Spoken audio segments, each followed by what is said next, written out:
और खबरें अनकही में अब बात करते हैं महंगे शहरों की। हाल ही में एक रूसी महिला की सोशल मीडिया पोस्ट ने इंटरनेट पर तहलका मचा दिया।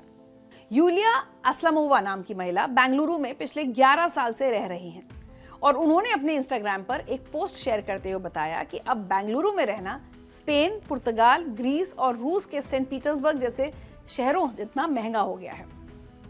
यूलिया की ये पोस्ट वायरल हो चुकी है, जिसने नई बहस छेड़ दी है। क्या सच में भारतीय शहर इतने महंगे हो गए हैं? यूलिया ने बताया कि 3 लोगों के परिवार को बेंगलुरु में आरामदायक जिंदगी जीने के लिए हर महीने कम से कम 2.5 लाख रुपए की जरूरत है। और सबसे चौंकाने वाली बात यह है कि वो सिर्फ घर के काम के लिए स्टाफ को 45,000 रुपए हर महीने देती हैं। इस पर लोगों ने कमेंट में पूछा, बहन क्या ताज होटल में रहती हो? चलिए पहले यूलिया के खर्चों को विस्तार से समझते हैं। उन्होंने जो आंकड़े शेयर किए वो कुछ इस तरह है।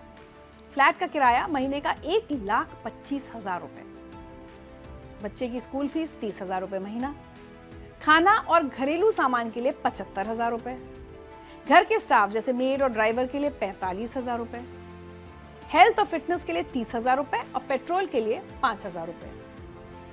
कमाल की बात है, पेट्रोल में इनके सबसे कम पैसे खर्च हो रहे हैं। तो कुल मिलाकर महीने का खर्चा पहुंचता है 3,10,000 रुपए।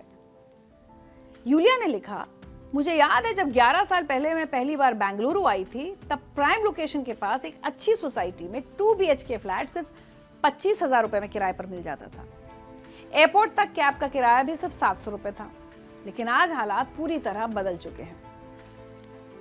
अब सवाल ये उठता है कि क्या सिर्फ बेंगलुरु ही इतना महंगा हुआ है? जवाब है नहीं। भारत के तमाम बड़े शहर अब यूरोप के कई देशों से भी ज्यादा महंगे हो गए हैं। मुंबई, दिल्ली, गुरुग्राम और पुणे जैसे शहरों में रहना अब मध्यम वर्ग के लिए एक बड़ी चुनौती बन गया है। 2025 के आंकड़ों के मुताबिक मुंबई भारत का सबसे महंगा शहर बना हुआ है। मालाबार हिल, बांद्रा और साउथ मुंबई जैसे इलाकों में प्रॉपर्टी की कीमत 1 लाख रुपए प्रति वर्ग फुट से भी ज्यादा हो गई है। मीडियम स्पेस के अपार्टमेंट का किराया महीने में कई लाख रुपए तक पहुंच जाता है। अब चलिए मुंबई की तुलना लंदन से करते हैं। लंदन जो कि यूरोप के सबसे महंगे शहरों में से एक है। एक रिसर्च के अनुसार लंदन में रहने का खर्च मुंबई से लगभग 5 से 7 गुना ज्यादा है, लेकिन यहाँ सैलरी भी उसी रेशियो में ज्यादा होती है। मुंबई में एक 1 BHK फ्लैट का किराया शहर के बीच में लगभग 50,000 से 1 लाख रुपए के बीच होता है। वहीं लंदन में एक छोटे स्टूडियो अपार्टमेंट का किराया 1500 से 2,000 पाउंड यानी करीब 1,73,000 रुपए से 2,30,000 रुपए महीना होता है। लेकिन यहाँ दिलचस्प बात यह है कि अगर हम सैलरी के अनुपात में देखें तो मुंबई में एक मिडिल क्लास व्यक्ति अपनी आय का 40 से 50% हिस्सा सिर्फ किराए में खर्च कर देता है, जबकि लंदन में ये रेशियो 30 से 35% के आसपास रहता है।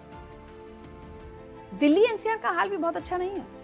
साउथ दिल्ली, गुरुग्राम और नोएडा में प्रॉपर्टी के दाम पिछले 2-3 साल में 12 से 15% बढ़ गए हैं। एक परिवार को school fees, private health care और लाइफस्टाइल की चीजों के लिए भारी रकम खर्च करनी पड़ती है। गुरुग्राम में रहने का खर्च अब बेंगलुरु से भी ज्यादा माना जाता है। यूलिया ने भी अपनी पोस्ट में इसका जिक्र किया था कि उन्होंने सुना है गुरुग्राम और मुंबई में खर्च बेंगलुरु से भी ज्यादा है। अब आते हैं असली सवाल पर, क्या भारतीय शहर सचमुच यूरोप से ज्यादा महंगे हैं? तो इसका जवाब थोड़ा जटिल है।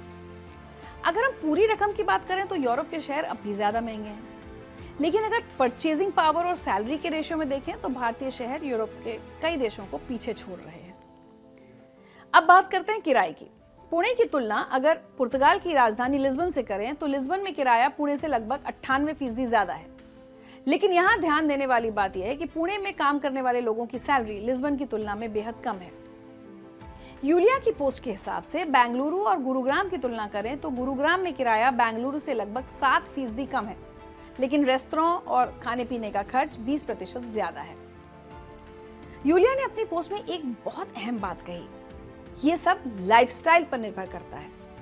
जी हाँ, वो बेंगलुरु में महीने का 2.5 लाख रुपए खर्च कर रही हैं, लेकिन बहुत से लोग 1 लाख रुपए में भी आराम से रह लेते हैं। उदाहरण के लिए अगर आप शहर के बाहरी इलाकों में रहते हैं तो किराया कम हो सकता है। अगर आप घर का खाना ज्यादा खाते हैं और बाहर कम जाते हैं तो खाने का खर्च भी कम हो सकता है। अगर आप पब्लिक ट्रांसपोर्ट इस्तेमाल करते हैं तो पेट्रोल और मेंटेनेंस का खर्च कम हो जाता है।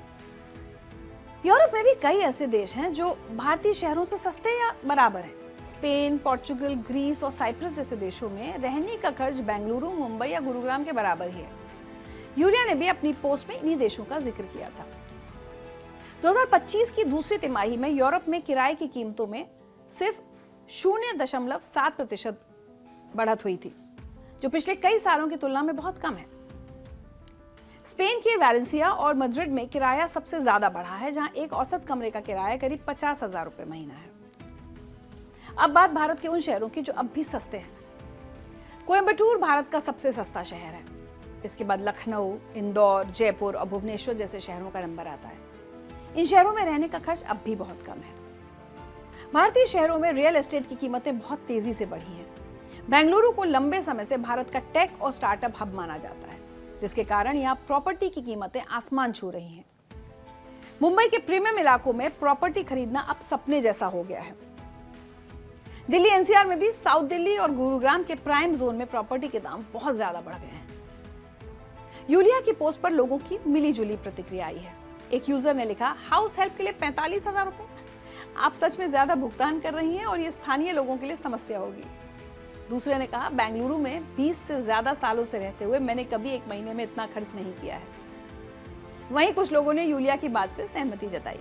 एक यूजर ने लिखा, हाँ ये सच है, गुरुग्राम में रहने का खर्च बेंगलुरु के बराबर या उससे भी ज्यादा है, लेकिन एक बड़ा फायदा यहाँ की बेहतर सड़कें हैं।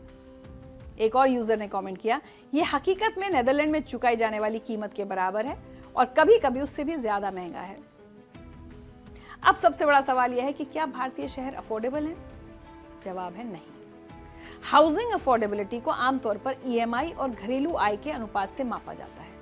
अगर ये अनुपात 40% से कम है तो इसे अफोर्डेबल माना जाता है और 50% से ज्यादा होने पर इसे मिडिल क्लास के लिए महंगा माना जाता है।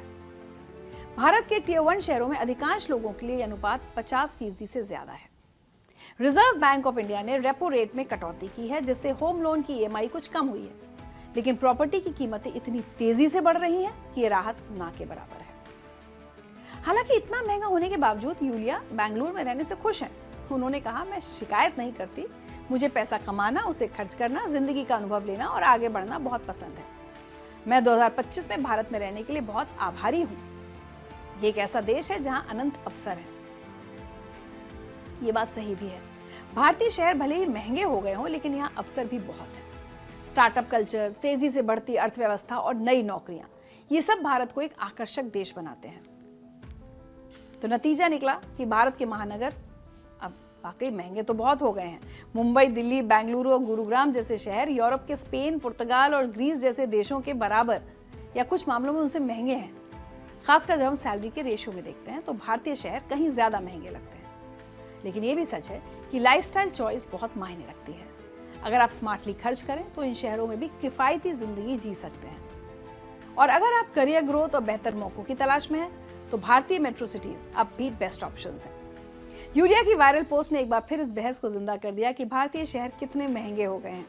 और ये बहस जरूरी भी है, क्योंकि अफोर्डेबिलिटी एक बड़ा मुद्दा बनता जा रहा है। आप यूलिया की बात से कितने सहमत हैं? आप किस शहर में रहते हैं और वहां पर आप कितना खर्च करते हैं, कितनी बचत करते हैं? अगर ये सारी चीजें आप कमेंट सेक्शन में हमारे साथ शेयर करेंगे तो हमें भी जानने में मजा आएगा।